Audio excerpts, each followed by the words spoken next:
എല്ലാവർക്കും സ്വാഗതം. അപ്പോൾ നമ്മൾ ഇന്ന് വെറും 3 ഇൻഗ്രീഡിയൻസ് വെച്ചിട്ട് ഈസി ആയിട്ടുള്ള ഒരു ലഡു എങ്ങനെയാണ് തയ്യാറാക്കുന്നതെന്നാണ് കാണിക്കുന്നത്. അപ്പോൾ നമുക്ക് വീഡിയോയിലോട്ട് പോയിട്ട് വരാം.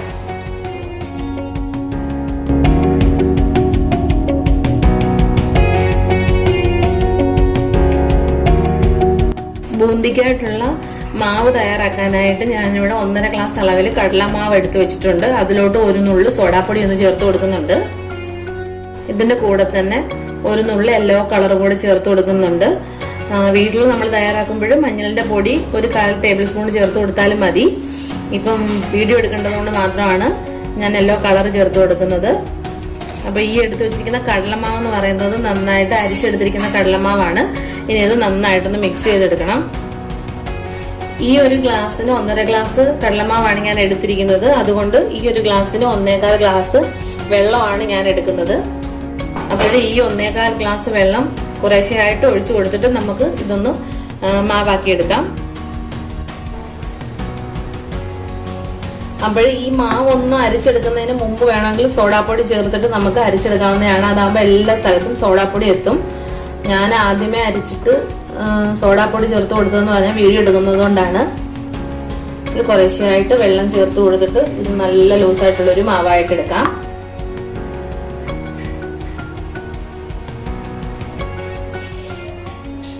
അപ്പോൾ ഈ ഒരു കൺസിസ്റ്റൻസിയിലാണ് ഞാൻ മാവ് തയ്യാറാക്കി എടുത്തിരിക്കുന്നത്. ഒരുപാട് ലൂസായി പോകാൻ പാടില്ല. കാരണം അങ്ങനെ ലൂസായി പോയാൽ നമ്മുടെ ബൂന്തി തയ്യാറാക്കുമ്പോൾ അത് പൊട്ടിപ്പോവാനായിട്ട് ചാൻസ് ഉണ്ട്.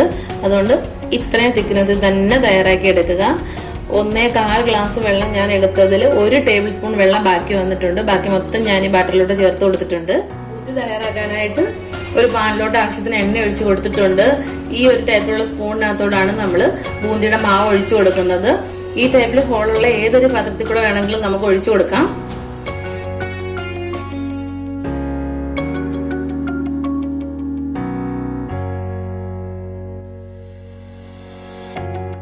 ഒരു കാര്യം ശ്രദ്ധിക്കുക, ബൂന്തി നമ്മൾ ഇട്ട് കൊടുക്കുന്ന സമയത്ത് അത് നല്ല ഹൈ ഫ്ലെയിമിലാക്കിയിട്ട് ഇട്ട് കൊടുത്തിട്ട് പെട്ടെന്ന് തന്നെ എല്ലാം ഇട്ട് കഴിഞ്ഞിട്ട് പെട്ടെന്നൊന്ന് ലോ ഫ്ലെയിമിലോട്ട് മാറ്റുക. അപ്പം നമ്മുടെ ബൂന്തി നന്നായിട്ട് മുകളിലോട്ട് വന്ന് പൊങ്ങി നല്ല ഷേപ്പിൽ തന്നെ കിട്ടും. പിന്നെ കുറച്ചൊക്കെ വലുതായിട്ട് കിടന്നാലും കുഴപ്പമില്ല. കാരണം ഇതിനകത്തൊന്ന് കുറച്ചെടുത്ത് നമ്മളൊന്ന് പൊടിക്കുന്നുണ്ട്. ആ സമയത്ത് വലുതെല്ലാം ഇട്ടൊന്ന് പൊടിച്ചെടുത്താൽ മതി. അപ്പോഴും അങ്ങനെ ചെയ്യുക. ജസ്റ്റ് ഒന്ന് ഇട്ടിട്ട് കളറൊന്ന് മാറി വരുമ്പം തന്നെ ഇത് കോരി എടുക്കണം. കാരണം ഒരുപാട് ഹാർഡായി പോയാൽ നമുക്ക് ഉരുട്ടിയെടുക്കാനായിട്ട് നല്ല ബുദ്ധിമുട്ടായിരിക്കും. അതുകൊണ്ട് അതൊന്ന് ശ്രദ്ധിക്കണം. അപ്പൊ ഇതൊന്ന് കറക്റ്റ് കളറായിട്ട് വന്നിട്ടുണ്ട്. ഞാൻ കോരി എടുക്കാനായിട്ട് പോവാണ്. അപ്പോഴും ബൂന്തി എല്ലാം വറുത്ത് കോരി എടുത്തിട്ടുണ്ട്. ഇനി ഇതിൽ നിന്ന് പകുതി എടുത്തിട്ട് നമുക്കൊന്ന് പൊടിച്ചെടുക്കണം. അതായത് ചില സമയത്ത് ഇതിനകത്ത് വലിയ ബൂന്തീസ് ഒക്കെ വരാൻ ചാൻസ് ഉണ്ട്. ഈ ടൈപ്പിലൊക്കെ വരാൻ ചാൻസ് ഉണ്ട്. അതെല്ലാം കൂടെ സെലക്ട് ചെയ്തൊന്ന് പൊടിച്ചെടുക്കുന്നതാണ് നല്ലത്. എന്തായാലും ഇതിനകത്തൊന്ന് കറക്റ്റ് പകുതി നമുക്ക് പൊടിച്ചെടുക്കാം. പകുതി ഞാൻ മിക്സിയുടെ ജാറിലോട്ട് മാറ്റിയിട്ടുണ്ട്. ഇനി ഇതൊന്ന് പൊടിച്ചെടുക്കാം. പകുതി ഞാനിവിടെ പൊടിച്ചു വെച്ചിട്ടുണ്ട്. ഇനി ബാക്കി പകുതി പൊടിക്കാതെയും കൂടെ വെച്ചിട്ടുണ്ട്. അവ രണ്ടും കൂടെ ഒരു പാത്രത്തിലോട്ട് ഇട്ട് നമുക്കിവിടെ വെക്കാം. ഇനി നമുക്ക് പൊടിച്ച പകുതിയും പൊടിക്കാത്ത പകുതിയും കൂടെ ഒരു ബൂന്തി അങ്ങോട്ടൊന്ന് മാറ്റി വെക്കാം. അതിനുശേഷം പഞ്ചസാര പാനി തയ്യാറാക്കി എടുക്കണം. പഞ്ചസാര പാനി തയ്യാറാക്കി എടുക്കുന്ന സമയത്ത് ഒരു കാര്യം നന്നായിട്ട് ശ്രദ്ധിക്കണം.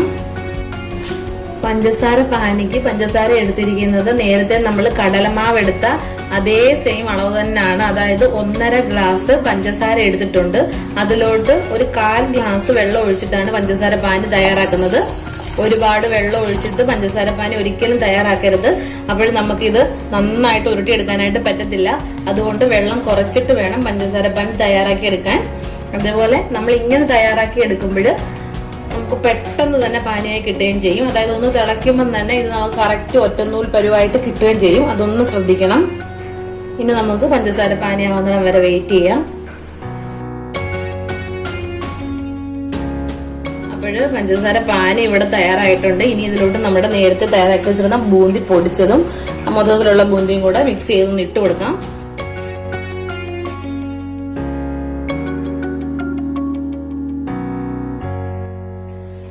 ഫ്ലെയിം ഓഫ് ചെയ്ത ശേഷമാണ് നമ്മൾ ബൂന്തിയുടെ മിക്സ് ഇതിലോട്ട് ഇട്ട് കൊടുത്തിരിക്കുന്നത്.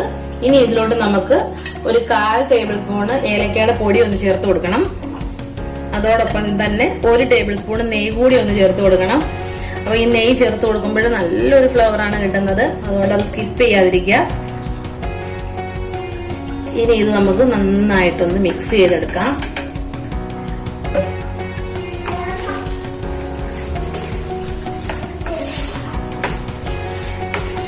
ഇത് മിക്സ് ചെയ്ത ശേഷം ഈ സമയത്ത് നമുക്ക് നട്ട്സോ എല്ലാം ചേർത്ത് കൊടുക്കണമെങ്കിൽ ചേർത്ത് കൊടുക്കാം. ഞാനിപ്പോ നട്ട്സുകളൊന്നും ചേർത്ത് കൊടുക്കുന്നില്ല. ഒന്ന് ഡെക്കറേറ്റ് ചെയ്യാനും വേണ്ടി കറുത്ത മുന്തിരി ഒന്ന് ഇതിലോട്ട് വെച്ച് കൊടുക്കുന്നുണ്ട്. അതിനായിട്ട് ആ ഒരു മുന്തിരി ഒന്ന് വറുത്തെടുക്കുന്ന അത്രയും സമയം മാത്രമേ ഇത് നമുക്ക് റെസ്റ്റ് ചെയ്യാനായിട്ടൊന്ന് വെക്കാം. അപ്പോഴേക്കും ഈ ലൂസൊക്കെ ഒന്ന് മാറിയിട്ട് നല്ല തിക്കായിട്ട് നമുക്ക് കിട്ടും. അപ്പൊ ഇനി ഇത് അടച്ചങ്ങോട്ടൊന്ന് മാറ്റി വെക്കാം. കിസ്മിസ് ഒന്ന് വറുത്തെടുത്ത സമയം കൊണ്ട് ഇത് നല്ല കറക്റ്റ് ആയിട്ട് വന്നിട്ടുണ്ട്. ഇനി നമുക്ക് എത്ര വലിയ ലഡു ആണോ വേണ്ടെന്ന് ആ അളവിൽ എടുത്തിട്ട് ഇത് നന്നായിട്ടൊന്ന് ഉരുട്ടിയെടുക്കാം.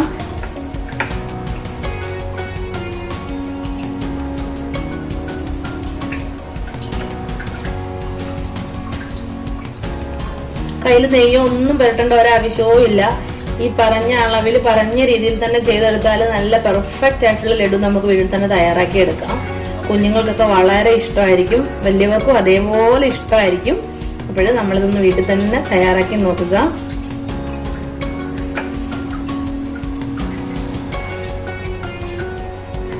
ഇപ്പോൾ ബാക്കിയെല്ലാം ഞാൻ ഇതേപോലെ ചെയ്തെടുത്തിട്ട് കാണിക്കാം. ലഡു എല്ലാം നല്ലതായിട്ട് നമ്മൾ ഉരുട്ടി വെച്ചിട്ടുണ്ട്. ഇനി നമുക്ക് ഓരോ മുന്തിരിയായിട്ട് ഇതിന്റെ മുകളോട്ടൊന്ന് വെച്ചു കൊടുക്കാം. ജസ്റ്റ് ഒന്നൊരു ഭംഗിക്ക് വേണ്ടിയാണ് വെച്ചു കൊടുക്കുന്നത്. അപ്പോൾ എല്ലാ ലഡുവിന്റെ മുകളിൽ ഇങ്ങനെ നമുക്കൊന്ന് വെച്ചു കൊടുക്കാം. നല്ല ടേസ്റ്റി ആയിട്ടുള്ള നല്ല പെർഫെക്റ്റ് ആയിട്ടുള്ള ലഡു ഇവിടെ തയ്യാറായിട്ടുണ്ട്. അപ്പൊ എല്ലാവരും ഒന്ന് ട്രൈ ചെയ്ത് നോക്കുക. ട്രൈ ചെയ്ത് നോക്കിയിട്ട് ഇഷ്ടപ്പെടുവാണെങ്കിൽ ലൈക്ക് ഷെയറും കമന്റും ചെയ്യുക. അതേപോലെ തന്നെ സബ്സ്ക്രൈബ് ചെയ്യാത്ത ആരെങ്കിലും ഒരാളുണ്ടെങ്കിൽ അവരൊന്ന് സബ്സ്ക്രൈബ് ചെയ്ത് സപ്പോർട്ട് കൂടി ചെയ്തേക്കണേ. അപ്പൊ ഇനി നല്ലൊരു വീഡിയോയുമായിട്ട് കാണുന്നവരേക്കും താങ്ക് യു.